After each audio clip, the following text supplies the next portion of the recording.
I'm joined again by Professor Marandi. Professor Marandi, welcome back to Uncensored. Thank you very much for inviting me. So, the United States claiming overwhelming victory, but with a slight caveat on the battlefield. My take on this is that I think the United States and Israel have had overwhelming military success on the battlefield, but there's been an asymmetric war going on, which has involved the Straits of Hormuz and also the neighbouring Gulf countries, Gulf states, where Iran could legitimately lay claim to have been very successful in responding to the military threat by effectively paralysing the globe economically in terms of the energy coming through that strait. What is your take on this? My take is somewhat different. I don't think the United States won militarily, and of course the Israeli regime has a much smaller military. The United States focused mostly on civilian targets, and since it failed to destroy any of Iran's underground missile bases, and it failed to destroy its underground drone bases or the factories that produce them, and that's why for 40 days Iran's missiles and drones were being fired 24 hours a day. Because of that, they were frustrated and they were constantly bombing civilian targets. In fact, yesterday, they bombed a synagogue. And I think that that has not been reported anywhere in the Western media, but they completely demolished a synagogue in Tehran. And that's just one of thousands of places that have been targeted. Very near my home, they destroyed a building with a bank, or just apartment buildings above a branch of a bank. And they've been doing that across the city and across the country. So I think it's a military failure. I think it's a political failure. And of course, they forced Iran to shut down the Strait of Hormuz, because those Arab family dictatorships in the Persian Gulf, they were complicit in this war. They provided the United States with bases. They allowed them to use their airspace. They allowed them to use areas outside the bases to attack Iran.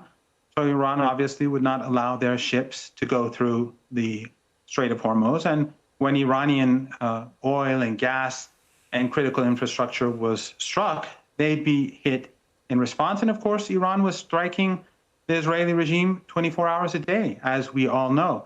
So I think that the United States and the Israelis, the Israeli regime, failed catastrophically. It was they who changed their position. Trump said initially that he wanted unconditional surrender. Then, after evolving his position, he gave a 15-point plan. Iran rejected it. And then he ultimately, last night, accepted that framework, the 10-point plan that Iran gave as a framework for negotiations. That doesn't mean we'll have a deal. Iran is not naive. And Trump already attacked this twice as we were negotiating. So Iran is prepared for renewed war. But it is a major achievement.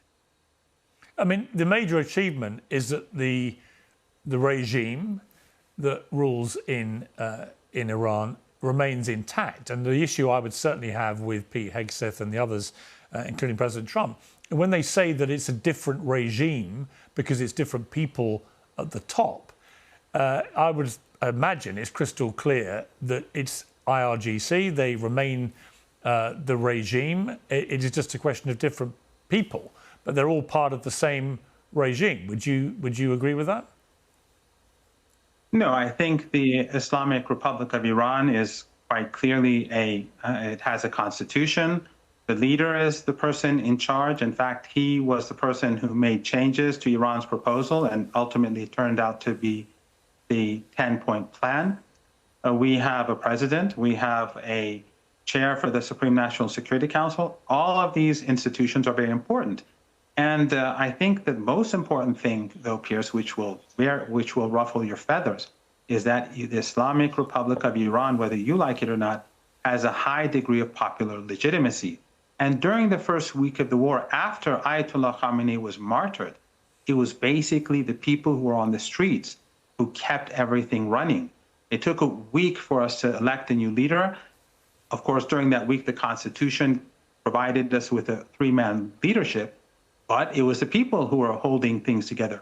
There are no queues or lines at the gas station, no no one went and rushed into, none of the people rushed into supermarkets. Everything was as normal. And every night we've seen millions of people on the streets throughout the country, on the streets, defending the armed forces, defending the leadership against this aggression. Can you envisage a situation as part of a deal where Iran voluntarily gives up all its enriched uranium and where it cedes control of the Strait of Hormuz? No, Iran will continue to enrich uranium within the framework of international law.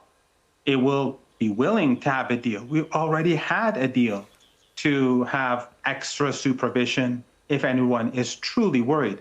But remember, Joe Kent, when he resigned, he wrote in his letter, and he was a Trump appointee, a senior intelligence official. He said that Iran was no threat to the United States. He said that Iran was not developing a nuclear weapon. And he said this war is about Zionist pressure in the United States and the Israeli regime putting pressure on the United States. This is a completely unnecessary war where the Americans murdered many, many Iranians. Donald Trump has said that these are red lines, particularly the enriched uranium.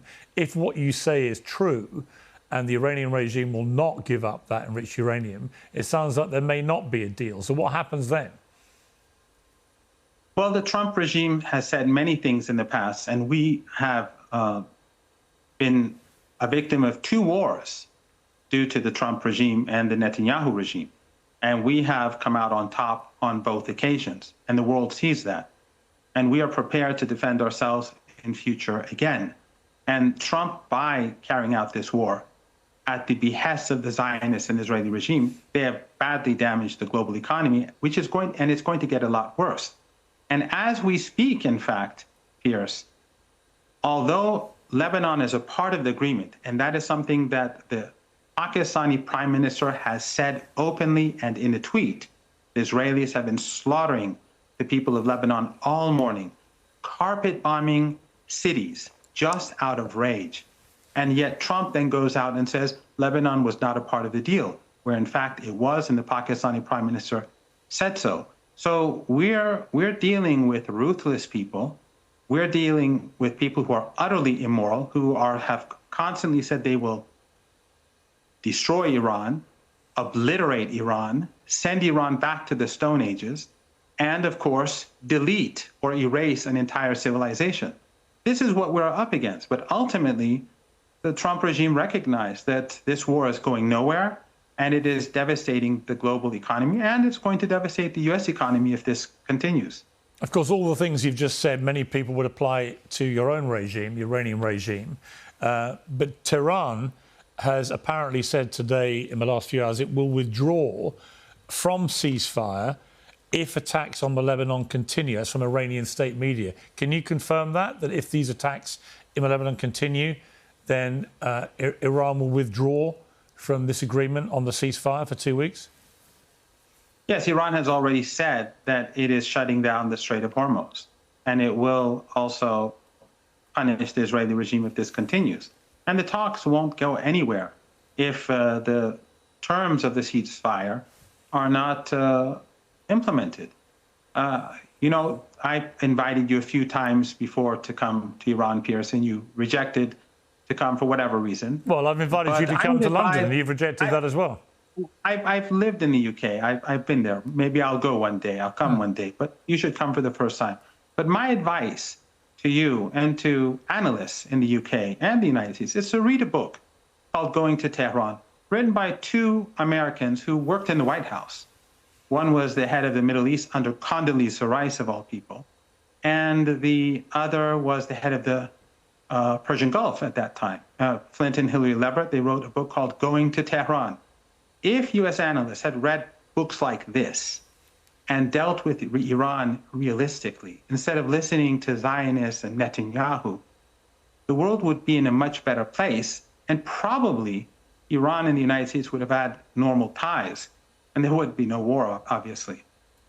How are relations now, do you think, going forward between Iran and the neighbouring Gulf states, given that Iran has obviously been bombarding many of them with missile attacks? using the fact that they themselves have been attacked as the excuse to do this, and that's carried on post the ceasefire. What is going to happen between these relationships going forward? Well, they should not have allowed their territory to be used to slaughter thousands of Iranians. They wanted to have their cake and eat it too.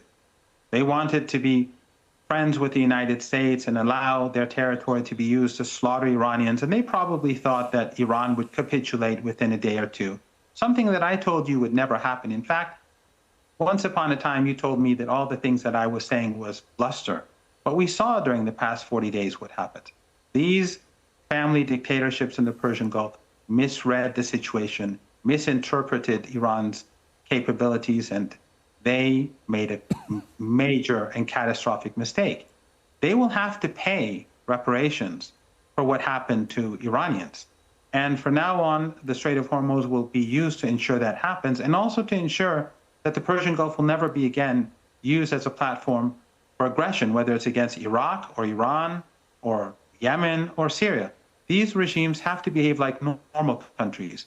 Across Africa, we see countries that neighbor one another. They don't have foreign bases there to be used to bomb their neighbors. These regimes have made this mistake, and they have to pay for it. We want good relations with them, but they helped wage a war against us. Without their territory, this war could not have happened. And when it comes to paying reparations, what about reparations then to countries like Israel, for example, who have been peppered with missile attacks from Hezbollah, from the Houthis, a barbaric terror attack from Hamas, all funded by Iran? Is there any accountability and responsibility at your end and your regime for the mayhem that's been wrought against Israel by those three terror proxies? I think if we look historically, Pierce, and I think you've had very good guests who can explain this better than I, but if we look historically, if there are going to be reparations, then it would have to be the UK, it would have to be other European countries, and the United States that helped with the ethnic cleansing of Palestine, with the colonization of Palestine, with the slaughter of the Palestinians, by pushing them into the slums of Gaza, the concentration camp of Gaza, by gradually taking more and more territory from the West Bank, where the refugees from Palestine have gone to, along with Gaza, and all those millions of Palestinians that are in refugee camps around the region. I think those countries are the ones who have to pay reparations to the Palestinian people. And as long as we have ethno-supremacism, Pierce, and as long as people other than Zionists are considered to be Amalek and inferior, this problem is not going to be solved. The Israeli regime yesterday, as I said earlier, bombed a synagogue in Tehran. Why did they bomb these Jews? Because they're non-Zionist Jews. Professor Marandi, I'm going to have to leave it there, but thank you for joining me again on Uncensored.